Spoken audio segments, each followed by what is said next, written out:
You have all waited patiently for this developer interview about D.O.R.F., so let's get on with it.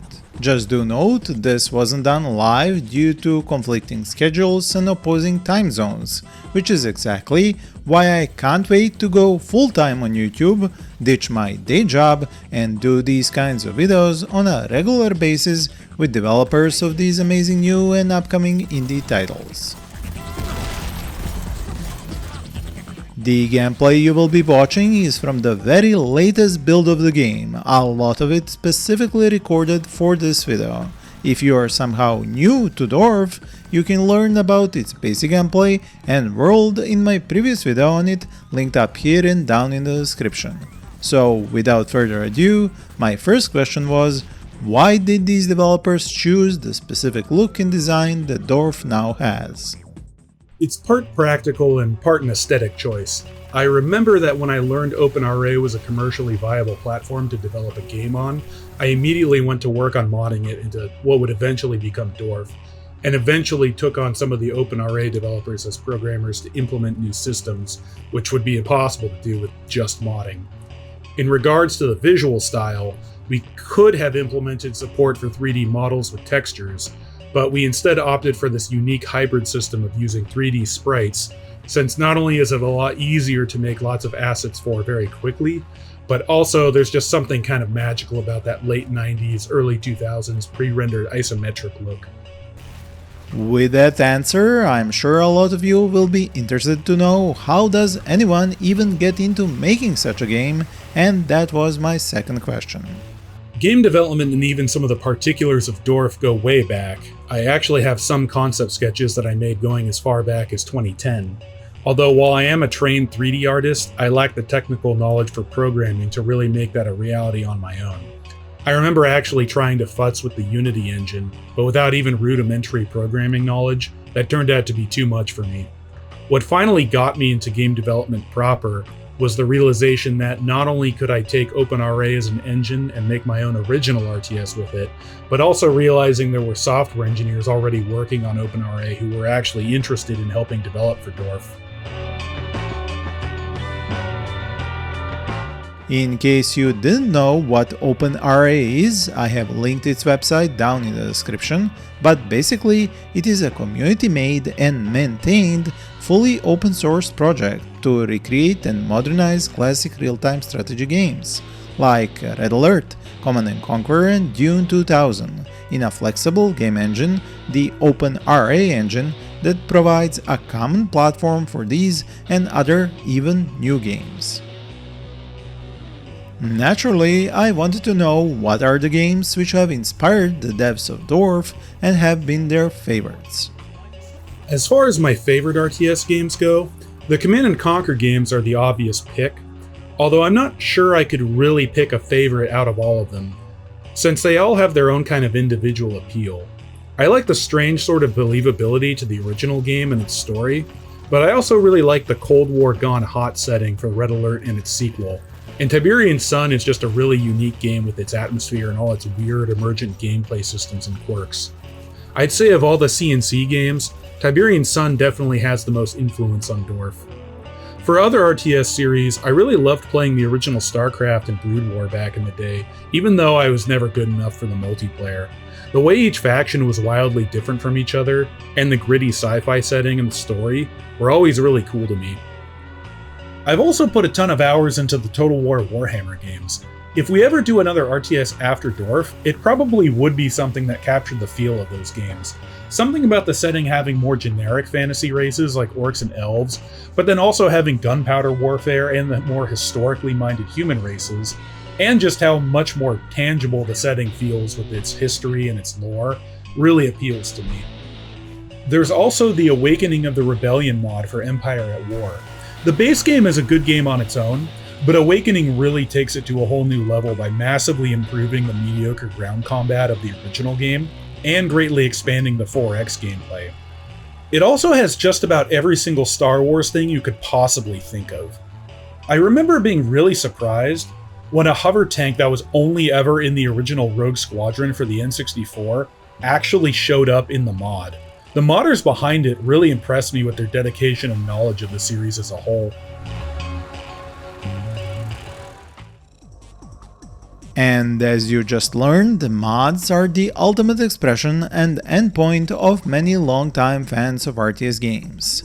Next I went into territory that can be hard to talk about, especially for indie game devs: funding. Most of the money for the game so far has been from a combination of my own savings, as well as from supporters on our Patreon. But of course that can only take us so far. We plan on running a Kickstarter pretty soon. Paying for game development is pretty expensive. Paying the other developers who are part of the team, paying for software licenses, paying for sound and texture libraries, paying for voice acting, it is a lot of money.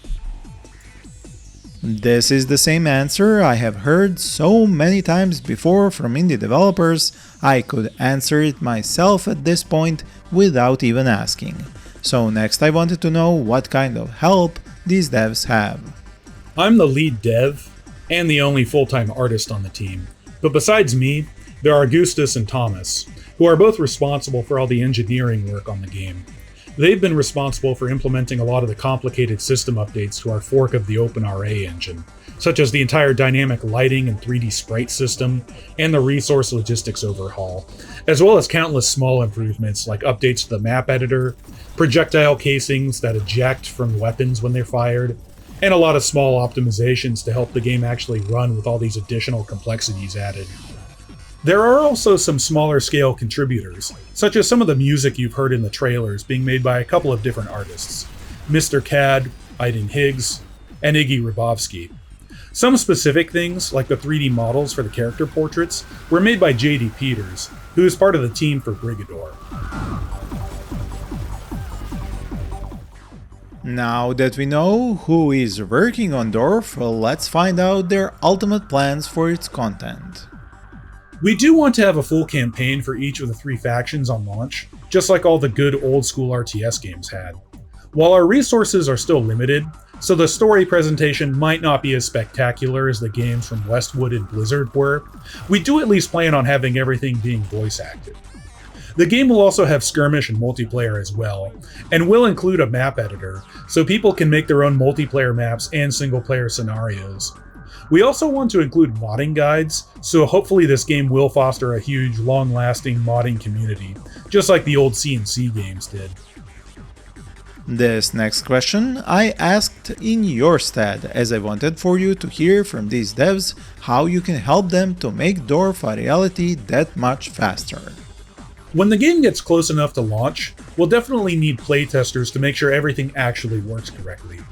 We'll likely also have some community-made multiplayer maps as well, since the map editing tools we've created are user-friendly enough that there wouldn't really be a need for much in the way of training to create them. Personally, I have already seen a lot of footage of D.O.R.F., but not that many types of units, which is why I have asked about the number of units per each faction. While the baseline unit count for each faction would probably be around 15 to 20, when you factor in units that can only be acquired by capturing enemy factories and combining your technology with that of the enemies, it would probably be about double that per faction. One really nice thing about the 2D nature of the game's artwork is units can be created pretty quickly and efficiently, so a lot of units isn't too much of a problem.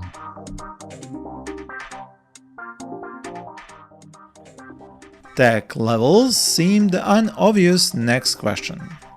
There are no explicit technology levels as you might see in something like Age of Empires 2, but there are definitely units and buildings that can be categorized in different tier levels.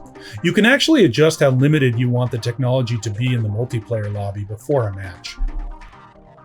And what is at the end of a tech tree? Superweapons.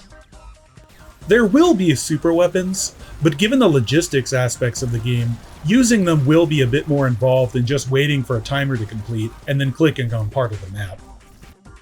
Next, I made sure to find out about the map editor, as I know just how many of you love to get your hands on such tools for these types of games. Yeah, like I said, we will ship the game with an extremely easy to use map editor, as well as a guide for using it. Players can also create their own custom scenarios by editing the Lua script for each map, which we will create a guide for as well. The answer to my next question about digital distribution platforms held a very welcome surprise. We will launch on Steam, obviously, but we will also look at getting our game put on GOG. We might also sell some boxed physical copies as a special version of the game, but we'd have to look into the logistics of that first. But when it comes to the biggest hurdles to game development besides funding, there were no surprises. Beyond obvious technical problems we have to overcome, one of the bigger challenges is being bottlenecked by the slow pace of development and adding new features. Both Gustus and Thomas have been limited to working on D.O.R.F. part-time, which is why there were long periods of time where the game was seemingly in development hell, and very few updates were posted publicly. For example, when the dynamic lighting system was still a work in progress, I made very few new art assets, because I knew that any that I created would have to be immediately thrown out as soon as the dynamic lighting system was actually implemented, since all the old art would be totally incompatible with it. It can also be very easy to just get demotivated when there's so little consistent progress like that in terms of adding necessary systems. Thankfully, Gustus and Thomas have actually recently been able to develop for D.O.R.F. full-time, which is why we've accomplished so much in the past 2 months. I know all of you want to get your hands on this game as soon as possible, so I made sure to ask about the demo or playtest. We will definitely do a playtest before launch. A demo is also in the cards, but we need to still fix up a lot in the game before we could do something like that, especially in regards to things like enemy AI behavior, since right now it's still really only half functional. Asking about early access or full release might be too early at this point, but I was glad I had asked this because of the devs' attitude towards early access, which I know many of you will share. We'll most likely do a full release.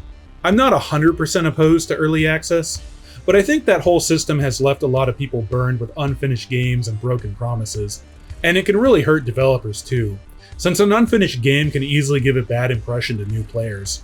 I think releasing a finished game is just a better practice. My next question about what devs would like to add to the game but simply don't have the resources to do so ended up uncovering the origin of the game's title. It would be awesome to have a ton of animated cutscenes, but doing all those animations and renders would be extremely time consuming. Don't worry, we'll still have some, but a lot of mission story will have to be carried more by voice acting.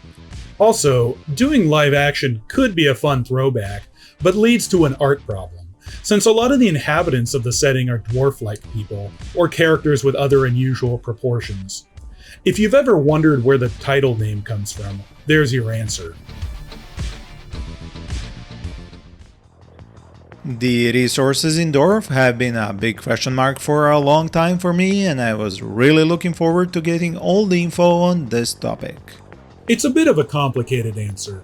On the surface, there are actually 5, though they aren't all really the same sort of thing. The main 2 are materials and fuel, which are acquired by harvesting and refining junk and crude oil, respectively. There's also population, which works a bit differently than it does in games like Age of Empires 2, since it's more based around maintaining a supply line for fresh recruits, which can be converted into usable units. Basic infantry, for example, only cost 1 recruit and no other resources, while vehicles in some buildings need to be crewed, which also costs recruits, of course, in addition to the other resources. There's also authority, which is just acquired by killing enemies and completing objectives, and is just used for air support call-ins, and doesn't really have any logistics behind it. Then there's also power, which basically just works like it does in C&C. Make sure your power plants are active so that your buildings work more efficiently. I think making a distinction between the actually refined resources, like materials and fuel, the recruit system, and authority, makes for some interesting gameplay. Even if a player is low on 1 or 2, they still have a lot of options. A player with an excess of materials can still build up their infrastructure and defenses. If they have a lot of fuel, they can make use of that with more vehicles. Being low on refined materials but having a lot of recruits means you can still create a ton of infantry. And if you're low on all 3 of those, but you do have a lot of authority saved up, you can make good use of airstrikes and support powers, which can be used both offensively and defensively. As you just heard, it is a lot of incorporated elements which affect many gameplay aspects. I hope you will post your own thoughts about this in the comments of this video, which the devs will certainly read and take your feedback into consideration. I also continued this line of questioning to learn more about the economy and logistic systems of D.O.R.F. Anything that's trained or constructed will consume resources as it is trained or constructed, rather than resources being eaten up all at once. This plays heavily into the logistics system, where resources need to be physically relocated and stored, rather than just existing in an abstract way. The main thing is that resources don't just exist in an abstract pool that can be pulled from anywhere. Rather, you have certain units that can move resources around, like forklifts, and they need to deliver the refined resources to wherever they need to go. This includes construction sites for buildings, as well as factories and other production structures, where the building needs to have a storage of resources to use for constructing units. You can also build conveyors and pipelines and move these resources around. So, for example, you could have your oil extractor connected to an oil refinery, and from there connected to fuel silos, power plants, factories, or wherever it needs to go. The recruits we talked about earlier will also factor into this, where reinforcements arrive from off-map, and will automatically move to whatever production structures they need to be kept at. This could lead to some interesting scenarios, where players need to not only defend their base and their resource operations, but also the route that the reinforcements come from, and could result in some unique scenarios, like players having a very defensible natural starting position, but are far away from the reinforcement spawn point. Now, it all does sound like a bit much, especially in the context of an RTS game, but we've spent a lot of time tweaking and retooling it so that a lot of it is heavily automated, to make sure that these systems are actually engaging and rewarding to use, and don't drag down the game and make it tedious. Next question was, can buildings be repaired and units repaired or healed? That's actually something we've thought a lot about, since it has a lot of ramifications in the context of the logistics system. We'll likely have it so buildings can be repaired by workers. However, the workers have a limited supply of repair points that they need to continue repairing with, and need to go back to an HQ or service building to replenish them. Vehicles, on the other hand, need to be sent back to a repair building. We'll also add something like a towing feature, so destroyed or disabled vehicles can be towed back to a repair depot to be rebuilt. We also may do something similar for infantry by adding a medevac system. I recall Active War had something similar, but that's not a certainty at this point. As for AI, I needed to make sure it will be present for skirmish battles, and would it cheat depending on the difficulty levels? There will be AI for skirmish, and it will have a few different difficulty and behavior settings. Regarding AI cheating, while it is always a pain, it may become a necessary evil to give the AI some latent advantages in harder difficulties, given all the layers of resource complexity we've added. Although, we won't be doing anything like buffing enemy HP while nerfing the players, or anything like that. Since most of us are interested in naval units in games like D.O.R.F. is going to be, I made sure to ask about these and learned more than I expected about them and some connected gameplay mechanics. They're definitely important on maps with lots of water, obviously. While I noticed that a lot of RTS players are hesitant about naval units, I think the problem is most RTS games tend to make naval units into glorified water tanks, which is pretty boring. Thankfully, Thomas completely reworked openRA's simple vehicle attack code a while back, so we can now have vehicles that have multiple guns and turrets with limited traverse that can independently target separate units. So they'll be more like the proper floating fortresses that they should be. Water will also factor into the resource system as well, since you could salvage shipwrecks and create offshore oil rigs. Recruits on island-based maps will also have to arrive via transport ships, and creating transport ships of your own for invading other islands is pretty easy, since we've implemented an automated transport route system similar to the one from Supreme Commander, so that way you don't have to do a lot of tedious micromanagement when it comes to transport units. So we have land units and naval units, but as we have seen from footage, this game also has air units. so I asked about extra info on these too. Yes and no. VTOL aircraft, like helicopters, are constructed and controlled like every other unit, but planes work more like an airstrike. You still have to buy them with that authority resource mentioned earlier, and they require a working communications building to operate, but they are called in more like an airstrike rather than directly controlled. If you ever played active war or active aggression, it's similar to that system. Lastly, I wanted to learn if all the factions have similar types of units. The Empire and Collective factions are more like conventional militaries, and so of course get air and sea units. The Warband is a guerrilla force, and so their navy doesn't really include large vessels, and is more about speed and subterfuge. They also don't really get aircraft for the most part, and instead have to rely on ground units that make use of stealth and ambushing, as well as getting a lot of unique support powers in place of airstrikes. We also want to implement something like an underground tunneling system for them to use.